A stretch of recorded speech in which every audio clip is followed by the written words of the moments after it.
I am aware of the non-zero and escalating probability of being a victim of a violent or possibly fatal assault.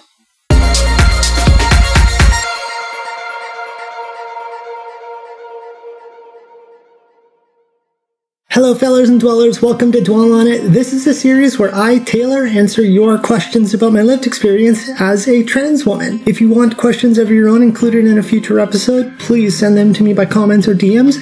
That's the process of how everything goes. I get those questions, I put them on note cards, throw them in a grab bag, and draw them out randomly to create a small episode out of it. If you're new to the channel, of course, please make sure to subscribe to stay up to speed with future content as well.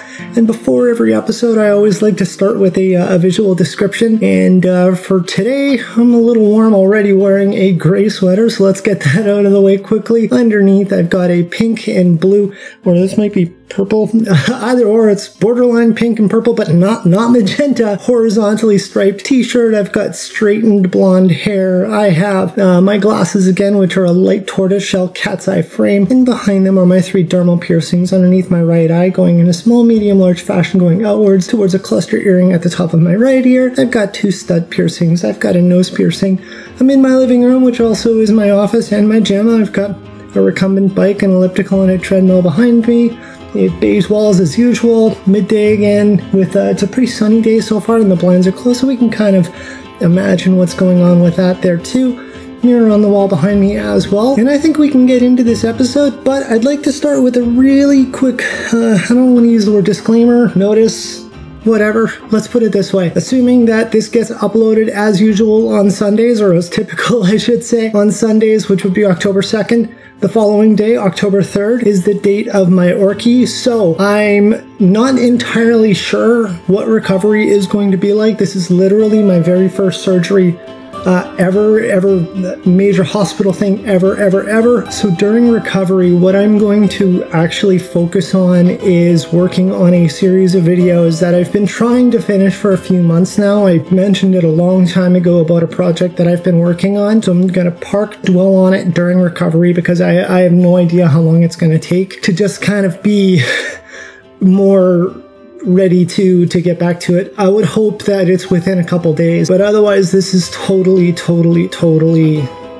new to me for all things considered. So like I said, that this will be the last episode of Dwell On It until that series of videos is edited and done. By then, I know for sure I'll be back up to speed. It's not going to be too long, but I don't want to be pretty much trying to record another episode while feeling like a complete sack of hammers. Let's just put it that way. So I wanted to get that out there as a very quick disclaimer. And again, keep the comments and questions and whatnot coming in. Don't get me wrong. But like I said, that since that other stuff has already been recorded and just needs to get finished editing and so on, it's going to be easier for me to work on that than continue working on building new stuff in the interim. Plus there's some fun, exciting little projects and whatnot that I'm getting more involved with too, so these are all fun things coming at the same time, minus the surgery, but that's another story. Let's get into Dwell On It and let's see what this episode's going to have in store for us. What's your favorite drink? Has anyone bought you a drink that felt a bit surprising? The word favorite's always difficult for me, and I say that all the time whenever the word favorite is brought up, because it's always like favorite, like what makes this favorite at the time that a favorite is being decided, or whatever the circumstances. When it comes to a favorite drink, I have coffee in my veins, and I don't even have a preference of brand of coffee or type of coffee or what have you. You cannot go wrong by offering me a coffee at any time about whatever. It could be a decaf coffee, it could be some schmancy roast coffee, anywhere in between. Could be old coffee for all I care, and it will be taken with graciousness. And that's largely because, honestly, I've got type 2 narcolepsy. It just helps, it recharges my batteries, simply put. When it comes to the weirdest drink that I've ever been offered,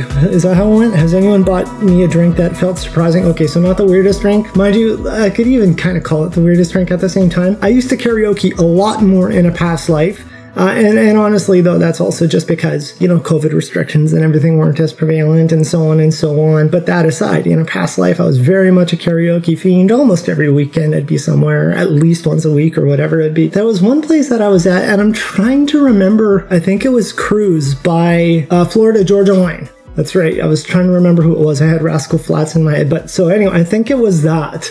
But anyway, somebody comes up to me and asks if I can sing Cruise, and they'll buy me a drink.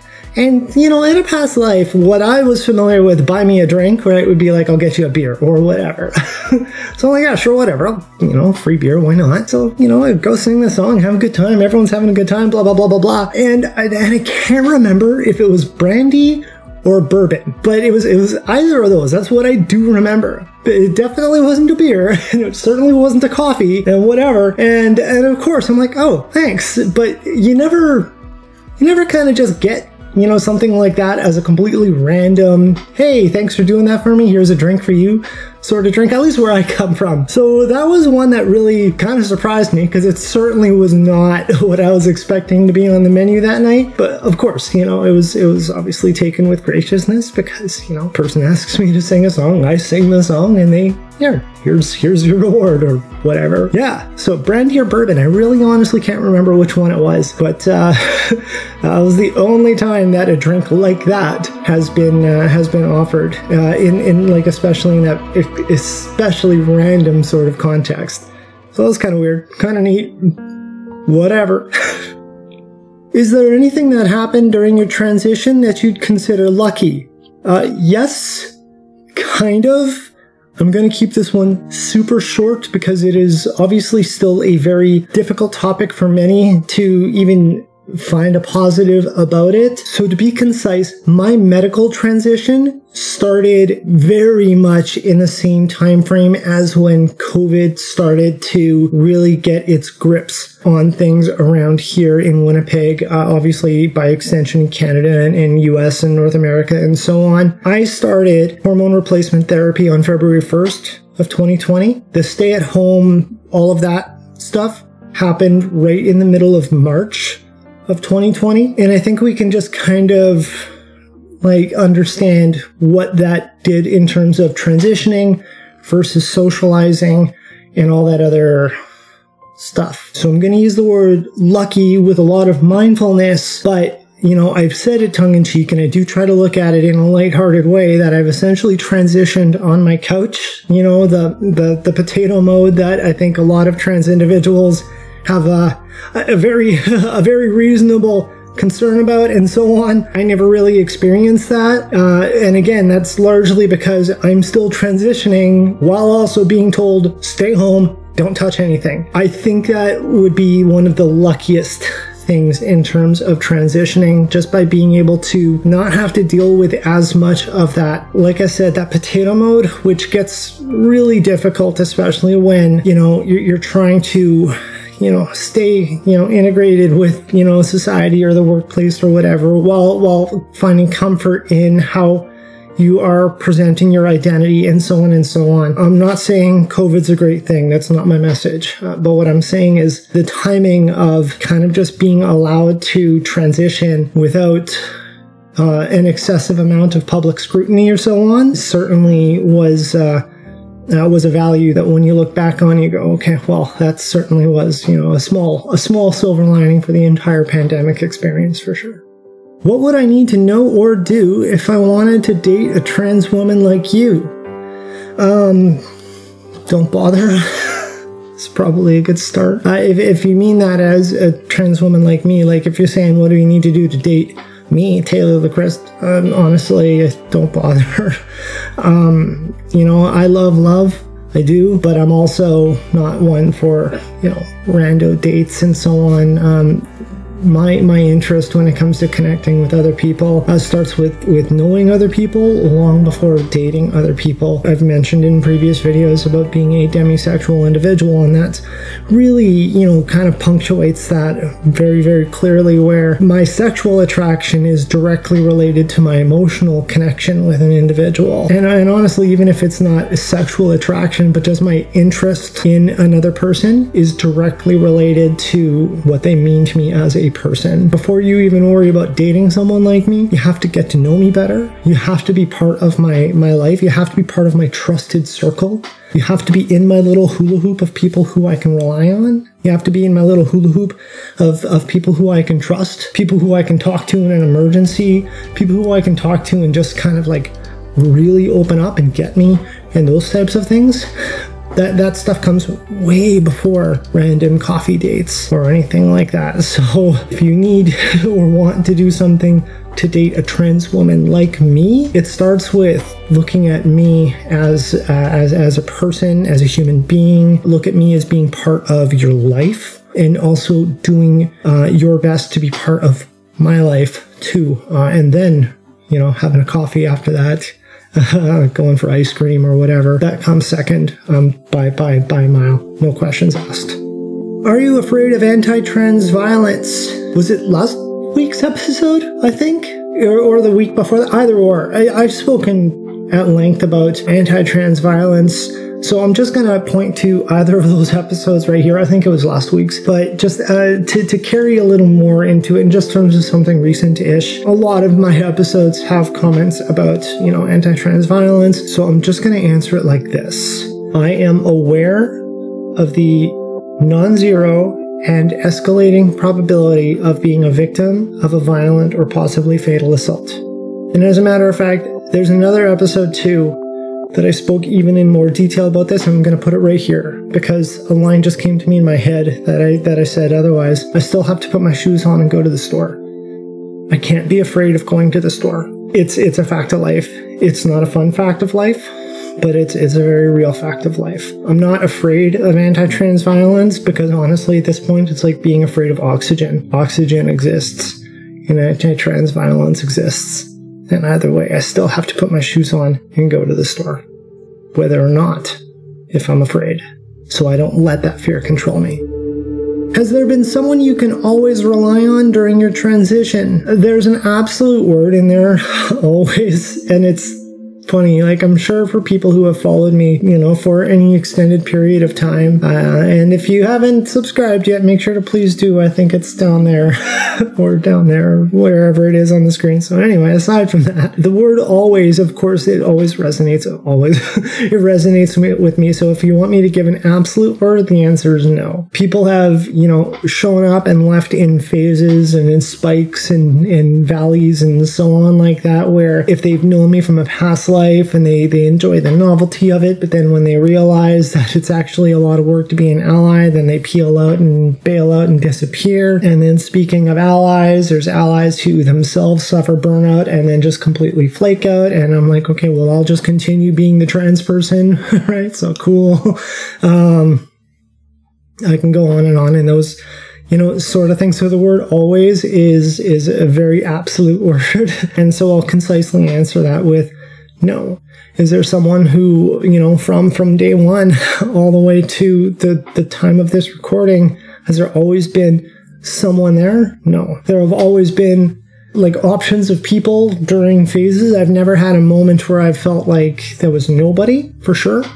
But there was never always that same person who I can go back to whatever. And that's also largely just because of the type of person who I am. Kind of going back to that other question about dating. It's a lot like me and just my personal connections anyway. I don't have and don't intend to keep a huge, populace of people that I would consider my network of friends or anything like that. I would much rather have a very small amount of people who I would have a very close relationship with, as opposed to a lot of people who I just happen to know their names, or who in principle, offer safety or support or whatever, right?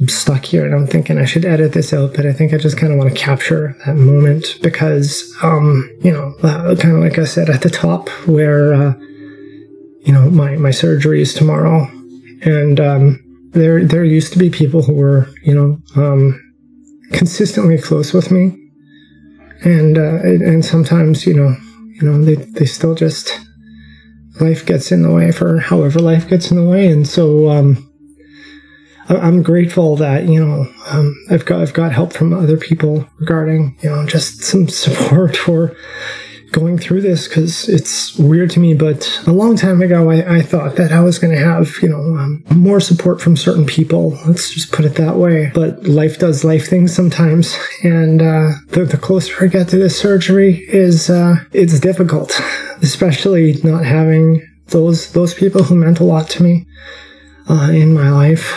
Because like I said, life does life things. And, the surgeon's not going to wait. Right, surgery still has to get done, and life does life things. Anyway, to answer the question, no, using the word always, no, I don't even want to be like maybe, but, I just never, went on those paths to discover that they were always there or whatever. I don't want to bother trying to create a happy ending to that. And, just like I said, that the surgery is probably going to be the most difficult part when it comes to my transition, because I said to a friend of mine yesterday that I love who I am top to bottom. I've spoken about it in a previous episodes here. Stupid plug, whatever. I tried to look forward, right, to the surgery as a very net positive, technically beneficial thing, right, in terms of not needing to have another prescription and just generally house cleaning and all those technical things.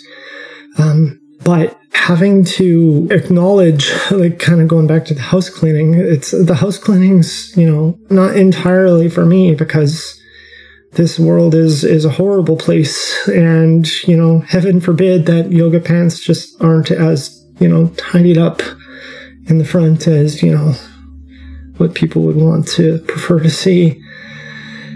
So having to go through surgery like this to help, just one less thing for bigots to get mad about, right? And like I said, that, a while ago, a long time ago, I was like, let's do it, because it seemed like everything was just going to be okay in life, it's going back to the someone to rely on and so on, always thought that, the people were here and the process was there and everything was going to be okay, and, I would have the help that I need if I need it and whatever. And as the dates got closer, and then some of those relationships altered again, because life does life things, it changed a lot, and it's really difficult to overcome that part, knowing that, while there's a lot of net positive, and having to stay out of my own head, because the first person to get anywhere close in years, 2019, right? It's going to be pretty much 3 years since any sort of just intimacy. And so, like I said, the next person to just get in and around that neck of the woods, or not neck, but you know what I mean, is there with a knife. I am going to feel emotionally violated, and kind of not having that support from people who I thought were going to be supportive. I'm going to be in my head a lot. I'm going to be fine. I just want to make sure that's clear in case anyone's watching thinking this is like an overt plea or anything. I want to be clear. I'm going to be okay. This question actually just kind of hit me, right? Because, I went into this transition thinking that, okay, I got to do it. The only person who's going to go through this is me, so don't worry about anyone else around me, right?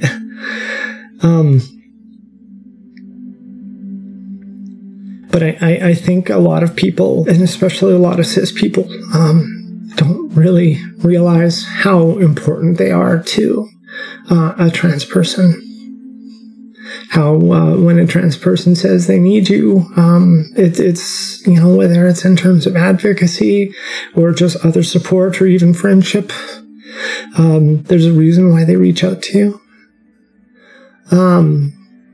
I think cis people as a whole need to understand that, like I said, that this surgery think about this. I'm taking, like, as much as I point out all the net positives to all the cis people out there, I want you to think about the fact that I'm going through this orky so that you feel less uncomfortable.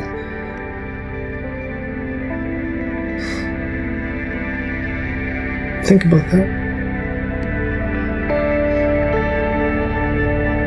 Okay, let's wrap up on that note. I'm just going to keep this outro super brief. As I mentioned at the top, though, I'm going to just pause any future episodes of Dwell On It while I'm recovering from this orky. Like I said before, I am going to have, some help and support during recovery, but myself, just coming from a competitive athletic background, I'm going to want to get back to things as soon as possible, but I also have a feeling that I'm really underestimating what recovery is going to be like, so I don't want to overpromise anything. I've said to someone yesterday that I'm so used to kind of like just rubbing dirt on like getting cuffed up or whatever, and just rub dirt on it and get back on the field. I tore my hamstring and groin at the same time a few years ago, and tore it again too soon because I thought that I was good to go. So those types of things. So I have a feeling I'm going to just be a lot more I'm not going to push myself to kind of get back to regularly scheduled programming as much as I want, just because with the nature of the surgery, I don't want to mess anything up. So anyway, I said this was going to be a short outro. Apparently I lied, but like I said, I'm going to spend the rest of the time getting those other videos that I mentioned, that series, edited and uploaded. So please stay tuned for that. Subscribe to the channel if you haven't yet, so that way you can see a notification as soon as it gets uploaded. Believe me, you're going to want to see it. As far as I can tell, it's going to be a 6-part mini-series with an absolutely fantastic guest. I had such a great time putting this compilation together, and I'm very sorry that it's taken as long as it has to get it done, but it's so much content, so please make sure to subscribe. Stay tuned for that. Please hit like if you enjoyed this episode. I don't expect many likes because, wow, what a sob story this turned into. But still, please continue to send questions in comments or DMs as well. Please share this episode too, especially if there's anything you find notable that are important to get heard by people who are important to you. So again, please like, please share, please subscribe, and I think we're just going to wrap up on this note. So I hope you oh, I can't even say this with a straight face because I think it's so marketed now. Let's do this. You have a great rest of your night. Have a great rest of your week, as I always love to say, and I always will continue to love to say that. I'll talk to you later.